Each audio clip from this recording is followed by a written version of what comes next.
Olá, esse é o Conexão. As chuvas fortes do verão evidenciam alguns dos graves problemas das cidades brasileiras. É a água cair que as ruas logo ficam inundadas. A gente tem visto isso, né? E a falta de manutenção das galerias subterrâneas, somada ao excesso e à má gestão do lixo, acabam resultando nessas cenas que se repetem todos os anos. E aí a gente pergunta, o que fazer com a quantidade de resíduos que a gente produz diariamente? Para muitos materiais, a reciclagem é uma alternativa viável, como já acontece com quase a totalidade das latinhas de bebida que a gente consome. A arte também pode ser uma solução para o que é mais difícil de reciclar. Soluções. É disso que a gente está atrás nessa conversa que começa agora. Aqui comigo está a Renata Ross, que é gerente de marketing da TerraCycle, uma empresa especializada em reciclagem. O professor de artes Marcos Lanzieiro, que produz peças a partir do lixo, e o coordenador do Comitê de Tecnologia da Associação Brasileira de Alumínio, Ayrton Filete. Muito obrigado pela participação de vocês aqui no Conexão. Renata, essa história de reciclar ela não é tão nova assim. Já tem um tempo que a gente escuta nisso, que a gente ouve falar em processo de reciclagem, campanha estimulando a reciclagem, mas a gente ainda não universalizou isso, né? Essa prática não acontece com tudo, não. Exatamente, Bernardo. E é exatamente contra isso que nós, de certa forma, sim, lutamos, porque o objetivo da TerraCycle é eliminar a ideia de lixo. Então, dar solução exatamente para aquilo que convencionalmente não é reciclável. Então, esse é um dos principais objetivos da nossa empresa. Você falou uma coisa interessante, eliminar a ideia de lixo, né? E como a gente é treinado a pensar no que a gente produz como lixo, né? Como um descarte, algo que não tem valor, que não tem mais utilidade para a gente, né? E você é um exemplo de que mesmo que a gente não recicle, a gente pode dar uma utilidade boa, né? Pode. E no meu caso, né, que eu estou na escola, né, contato direto com as crianças, professor.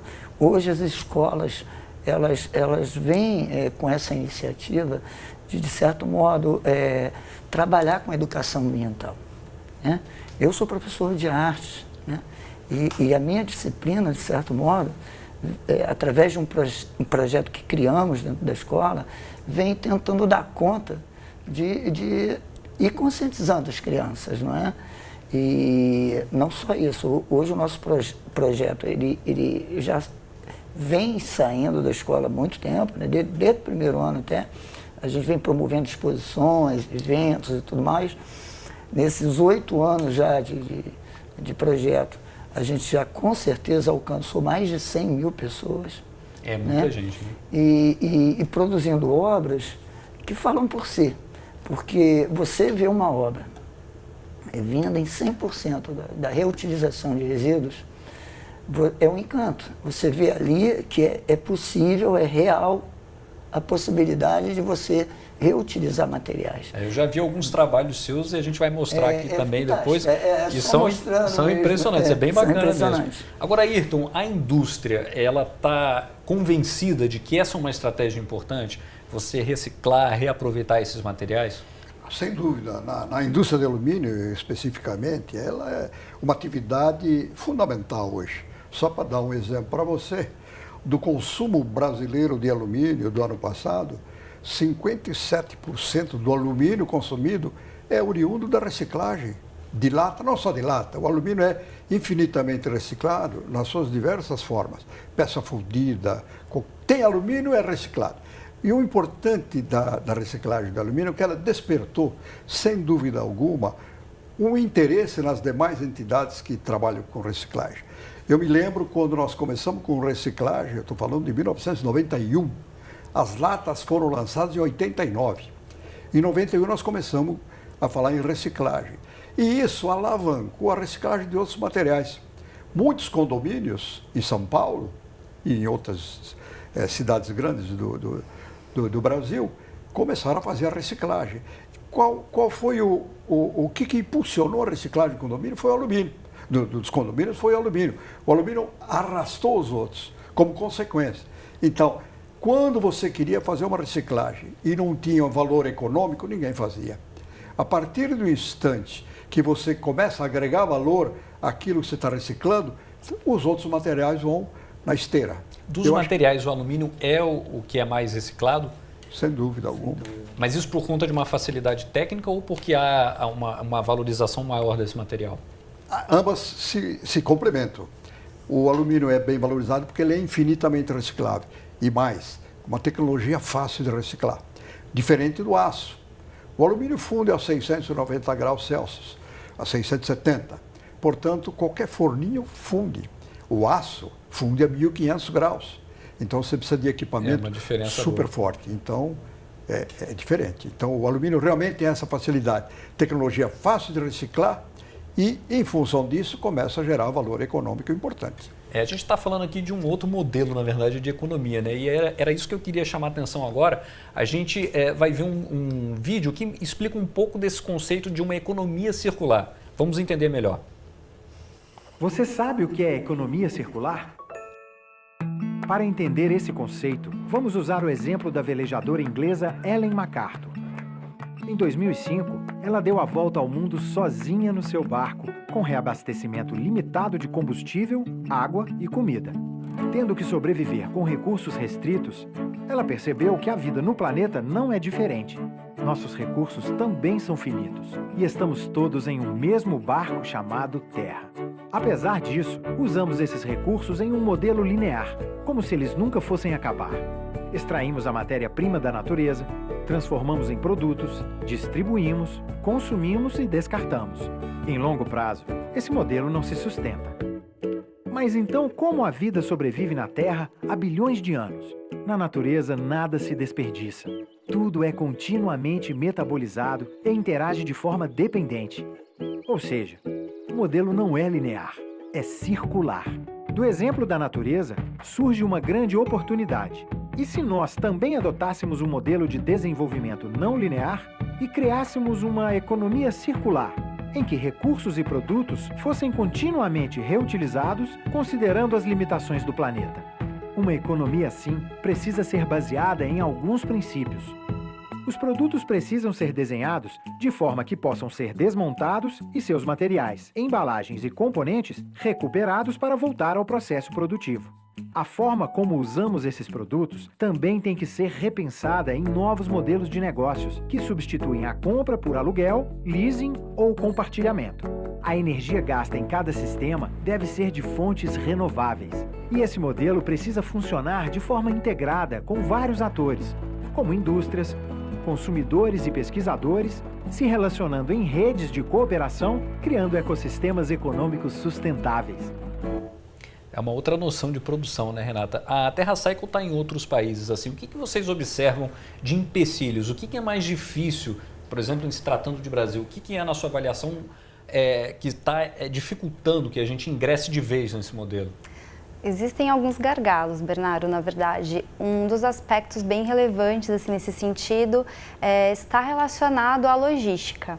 Inclusive, o que diferencia um produto que é considerado reciclável, como uma lata de alumínio, por exemplo, de um não reciclável, é quando você... Não é necessariamente porque é tão difícil assim de reciclar, mas quando você soma custos logísticos e custo de processamento, se esses custos forem superiores a venda da matéria-prima processada, automaticamente você tem um resíduo que é considerado não reciclável e que a maioria dos produtos com os quais nós nos relacionamos são não recicláveis, porque são mais complexos, tem na sua composição diversos tipos de matéria-prima. Então, a complexidade é um aspecto super importante, custo logístico também é um grande empecilho hoje para que mesmo muitos produtos que seriam recicláveis acabam não sendo reciclados. Esse é um dos motivos também. E um ponto bem importante que o vídeo mencionou é sobre essa mudança de padrão de consumo que nós precisamos realmente caminhar e que é extremamente importante, porque a reciclagem sim é super importante, mas mais importante do que isso é realmente nós repensarmos o nosso modelo de consumo atualmente. Existem alguns segmentos que conseguiram fazer já alguns avanços, né? Eu queria até mostrar um gráfico que a gente tem aqui, que é da Associação Brasileira de Fabricantes de Latas de Alumínio, a Abralatas. a gente está vendo ali, aquela curva que está em verde, mais lá em cima, é justamente a curva que mostra aí a reciclagem das latas de alumínio. Em 1997, a taxa de reciclagem era de 64% e em 2017 ela subiu para 97,3%. É um avanço considerável. Agora, se comparado com outros elementos, assim, por exemplo, o material PET, né, que é aquela garrafa de refrigerante, que é aquela curva em amarelo ali. Em 1997, a taxa era de 16,2%. 20 anos depois, ainda está em 59%. É uma diferença grande comparada à situação das latinhas, né, Ayrton? Sem dúvida. Aí o grande aspecto a ser considerado é o valor intrínseco do material. O alumínio, sem dúvida alguma, tem um valor de venda, vamos chamar assim, sucateiro, que é quem processa a sucata, muito maior.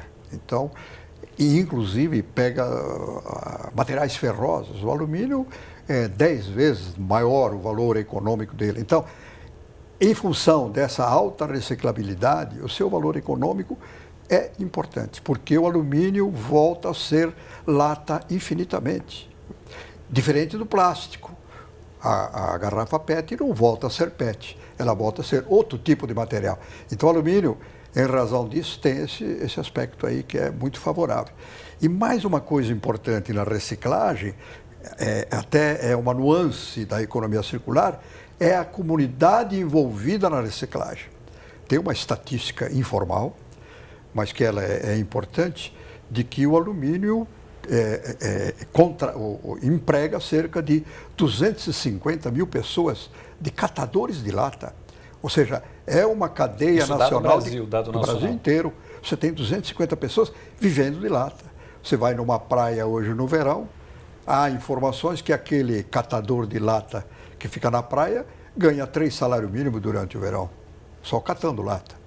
Catar lata era uma expressão antiga que era ruim. Catar lata hoje é bom porque tem valor econômico. Né? Dá dinheiro e está alinhado com esse conceito mais moderno de economia, né, inclusive. Exatamente. Tem um outro elemento que eu achei interessante, que a gente trouxe aqui para o programa também, que é a questão da reciclagem do material escolar, né? O Marcos até pode falar aqui, diariamente a gente consome muita coisa em sala de aula, canetinha, lapiseira, lápis, e é um material que dá para reciclar também, né? Com certeza. Nesse nosso projeto, a gente parte de qualquer tipo de material, inclusive o nosso próprio lixo. A gente usa muito EVA, sobras de EVA, que é um material muito consumido na escola. Papel, geralmente, a gente manda para reciclar direto, porque tem um interesse, né, mais rápido ali do material. E canetinhas, a gente vai pensando todo o material que é produzido na própria escola, né? A gente está até vendo ali alguns trabalhos. Esse é de canudinho de... Esse é de quê que é? Canudinho de... De canudinho. Canudinho plástico. Que a gente usa de plástico. Isso, Quer dizer, aqui no Rio está proibido, né? Finalmente. Esse trabalho é interessante, a gente fez o peixe ali, né? Todos os trabalhos são muito pensados, até porque eles vêm de um processo pedagógico ali. Eles nascem ali dentro do pedagógico nosso. Quer dizer, ao mesmo tempo que na prática vocês estão reaproveitando o material, ali também você está ensinando valores, conceitos. Exatamente, né?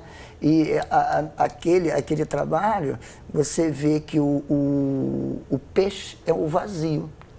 A gente trabalhou com essa relação de quanto mais a gente encher os oceanos de plástico, a vida ali vai virar o vazio. Agora entendeu? que eu estou entendendo aqui, o peixe ali, na verdade, é um suporte. O traçado do peixe é onde não tem um canudinho. Onde não tem todo um o resto em volta do canudinho. A gente faz uma relação entre cheio e vazio, E essa é quase a situação real, diga-se de passagem. Exatamente. Né? A gente pode estar chegando aí qualquer hora, né, numa condição tão difícil, né? Já está. Mas tão difícil que a vida vai se tornar bem difícil nesse... A gente mais para frente vai falar mais dos trabalhos do Marcos, bem interessante. Eu queria mostrar aqui também, a Renata trouxe para a gente esses 2 frascos aqui. O que é isso, Renata? Conta pra gente. São instrumentos de escrita que são submetidos a um processo de reciclagem. Então, os instrumentos de escrita se encaixam... Caso, isso aqui é canetinha. O escuro é canetinha e o outro são canetas. e instrumentos de escrita entram na categoria de não recicláveis pelo fato de ter diversos componentes.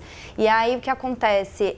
Se nós não tivermos o patrocínio da indústria, que são na verdade os fabricantes desses produtos e bens de consumo, o processo de reciclagem não acontece por conta dos fatores que eu mencionei anteriormente.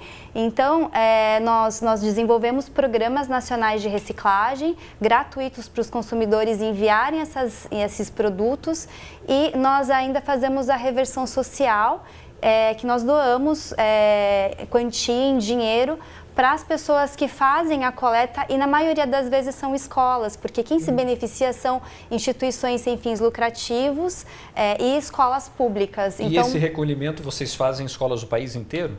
Eu aqui Sim. na mão tenho outro material agora também, né? Esse aqui é uma esponjas. Uma esponja, Sim. dessas que a gente usa em cozinha, e aqui do lado já é o processo final, né? Exatamente. Ela virou um plástico. Já é a matéria-prima que permite o emprego em moldes para realmente transformar em novos produtos. Então, ele não volta a ser esponja. Isso não teria como ser. Diferente da latinha de alumínio que volta a ser empregado no processo com essa finalidade, as esponjas não. Mas, respondendo a sua pergunta em relação a quem pode participar, então, os nossos programas são nacionais e gratuitos. Então, basta se cadastrar no nosso site, iniciar a coleta dos materiais que são aceitos e imprimir uma etiqueta pré-paga dos Correios, e é só levar até uma agência dos Correios. Então, Entendi. qualquer pessoa pode participar gratuitamente. Bacana. E deixa eu só ver se eu entendi bem. Aqui, esse frasco é um frasco que tem aqui pedaços de esponja. Exato. Essa esponja passa por um processo de Exato. de trituração, né? Vai sendo... Isso, essa já é a esponja triturada, já foi concluída Cortada. a primeira etapa, exatamente. E aí depois ela vira, nesse processo final, ela vira esse material que a gente está vendo, que é um material plástico. Que é o material plástico. E aí esse material plástico aqui, ele pode ser usado para a fabricação de qualquer outro... Qualquer outro tipo de produto. Então, na maioria das vezes, são feitos vasos para plantas, baldes, lixeiras, enfim. Entendi. Eu tenho outro... Ela trouxe um monte de frascos aqui para gente. Esse aqui... Isso aqui o que é? São cápsulas de café. Então, as cápsulas de café são, hoje em dia, né, um problema bem considerável. E nós também implementamos, são os primeiros programas nacionais de reciclagem de cápsula de café. Da mesma forma, qualquer consumidor em qualquer lugar do Brasil pode participar, e também tendo ainda esse cunho social. Por E isso é o tipo da coisa que se espalhou muito, né? As pessoas Sim. têm consumido muito esse café em cápsula, né? Sim. E realmente é um resíduo que você tem que parar para pensar depois o que fazer com isso, né? Exatamente. Porque é pelo menos uma cápsula que você gasta numa dose de café que você vai tomar, né? Sim. É bem interessante realmente o processo. E eu queria mostrar agora, a gente está falando aqui de alguns materiais, né, alguns conhecidos. Você nem imagina o que pode ser reaproveitado no fim das contas. O Senai de São Paulo já criou um sapato à base de sabugo de milho. Olha só. Bloco maciço. O bloco ele é feito de sabugo, a gente passa a cola à base d'água, deixa secar, reativa em um forno quente, aglomera no formato do bloco, prensa e ele vai ficar um bloco maciço. Depois a gente faz a modelagem e é onde a gente cria o perfil do solado. Solado à base de sabugo foi pensado também, desenvolvido e pensado em cima da água da chuva, que a mulher vai andar na chuva e como ele é um produto orgânico, ele pode estar inflando conforme molha. Então, a própria cola que a gente passa para colar o sabugo, depois a gente dá uma demão por fora para a gente estar podendo fazer a impermeabilização contra a água, alguns insetos também. O calçado ele é medido por passos dados, não é por tempo de compra. Então ele tem que dar, ao decorrer da sua existência, dar 100 mil ciclos de passos. Então ele foi comprovado em laboratório que ele tem a mesma garantia com o calçado comum. O solado à base de sabugo ele pode ser feito em vários acabamentos. Pode ser revestido ou pode ser deixado in natura como a gente deixou aqui. Pode fazer diversos modelos conforme a imaginação e a moda também. Sapato ecológico, biodegradável, para ajudar o meio ambiente. Se você não gostou do estilo, não tem problema. O importante é que ali tem um conceito, né? Mas ficou E bonito. a indústria tem um papel importante nisso, né, Ayrton? De ser um vetor aí de criação de tecnologias que permitam esse reaproveitamento de material também, né? Com certeza. Eu queria destacar que, em termos de reciclabilidade, para uma reciclagem dar certo, ela tem que ter um processo econômico, ela tem que ter uma aplicação do produto final e ela também tem que ter uma técnica de coleta adequada, porque senão você não tem a matéria-prima para fazer o processo. Então, esses 3 fatores são muito importantes. E eu queria dizer que, dentro desse conceito de economia circular, é muito importante que os design, porque o grande problema é problema de embalagem hoje no Brasil. Você pega fotografias, o filme dessas enchentes, você vê a margem dos rios estão cheios de embalagem. Então, ao longo do Tietê, você vai vendo o lixo que vai ficando incrível que você vê nas barragens ao longo do rio. Difícil de ver a latinha de alumínio lá no meio, né? Mas os outros tipos de... O que eu queria enfatizar é a importância do design da embalagem, que tem que ter essa consciência, o projetista tem que ter essa consciência ambiental, até para facilitar a reciclagem final. Eu acho que isso é muito importante. Por exemplo, mostrando aqui de novo esse frasco que tem essas embalagens, essas cápsulas de café, né? Isso aqui é alumínio e aí isso pode ser usado depois para fabricar qualquer outro utensílio de alumínio. Qualquer coisa de alumínio. Falou em alumínio, ele é reaproveitado 100%. Evidentemente, como a composição dessa cápsula de alumínio não é exatamente igual à da lata, ela vai ser aproveitada para outras coisas, peça fundida para automóvel, enfim, o alumínio você não joga no lixo, ele é reciclado, sempre. Entendi. Olha só, antes da gente terminar o programa, eu quero conhecer mais o trabalho do Marcos, porque a gente falou aqui da indústria, né, da possibilidade da indústria aproveitar tudo isso, mas a arte, como a gente tem mostrado aqui ao longo do programa, também tem um papel importante, aí pode ser uma aliada, né? Você tem um projeto de reaproveitamento desses materiais, tem 8 anos aqui no Rio. Sim. Você ensina os alunos a aproveitarem esse material. A gente tem dentro assim, do currículo regular, aulas regulares de educação artística. Esse projeto ele funciona paralelo, né?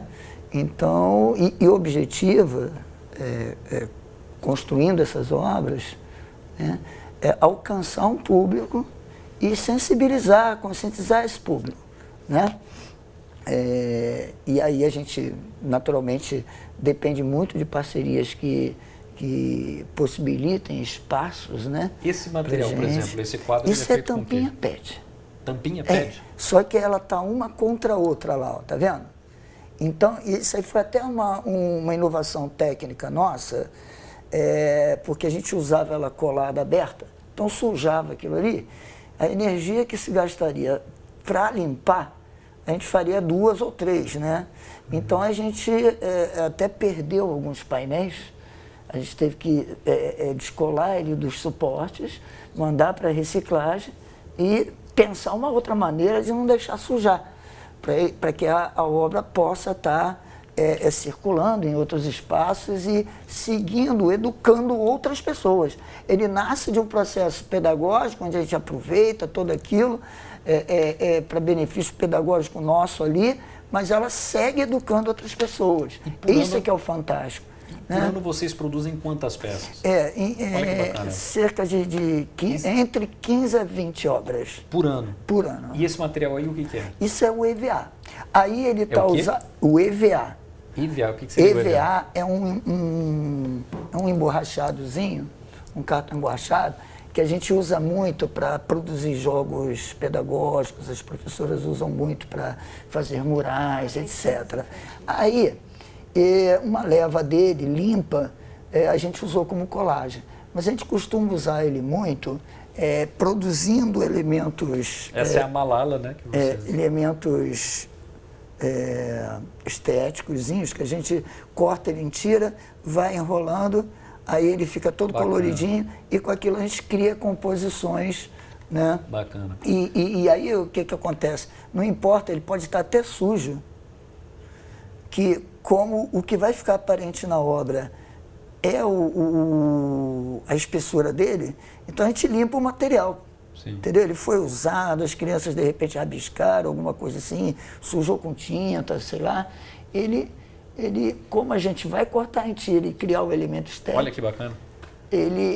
isso aí é rolinho de papel de revista. É inacreditável. Inacreditável, né? Mas olha, é um exemplo muito bacana, inclusive para encerrar o programa, eu queria agradecer muito, desculpa te interromper, mas queria agradecer muito a participação de vocês aqui, as explicações, as análises, os exemplos e que a gente possa cada vez mais abrir espaço aí para bons modelos de economia circular, né? Voltem sempre aqui ao Conexão. Muito obrigado, viu? Muito obrigado a vocês. A você de casa, obrigado pela companhia. Se quiser rever essa e outras entrevistas, é só acessar o futuraplay.org. Até a próxima.